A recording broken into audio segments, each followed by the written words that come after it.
അന്വേഷണം പ്രാഥമിക സ്ഥിതിയിലാണ്.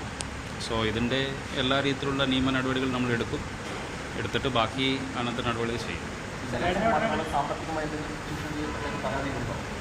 അല്ല, അതിനകത്ത് കുറച്ച് സാമ്പത്തികമായിട്ടുള്ളൊരു ട്രാൻസാക്ഷൻസ് ഉണ്ട് എന്ന കാര്യങ്ങൾ കൂടെ കംപ്ലയിൻറ്റിലുണ്ട്. ആ കാര്യങ്ങൾ കൂടെ നമ്മൾ നോക്കി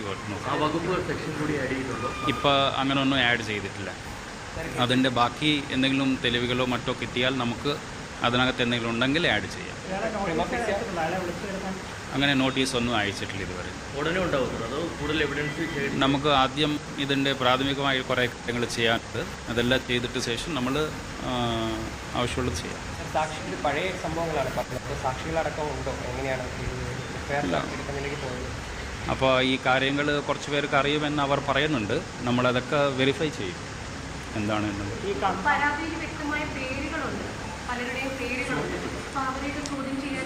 അതെ, ഈ കാര്യങ്ങൾ കുറച്ച് പേർക്ക് അറിയുമെന്ന് പറയുന്നുണ്ട്. അത് നമ്മൾ പരിശോധിക്കും. അവരായിട്ട് സംസാരിക്കും, സാക്ഷികളെ കണ്ട് ചോദിച്ചിട്ട് ആവശ്യമുള്ള നടപടിയെടുക്കും. അല്ല, ഇപ്പോൾ പരാതി തന്നത് ഒരു യുവതിയാണ്. അപ്പോൾ അത് വെച്ച് നമുക്ക് അന്വേഷണം തുടങ്ങുന്നുണ്ട്.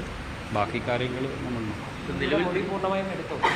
എടുത്തു. ഇന്നലെ മൊഴിയെടുത്തിട്ടാണ് നമ്മൾ കേസ് രജിസ്റ്റർ ചെയ്തത്.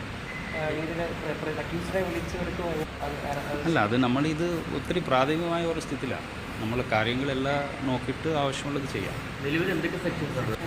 376, 376(2)(n) IPCയുടെ സെക്ഷൻസാണ് ഉള്ളത്.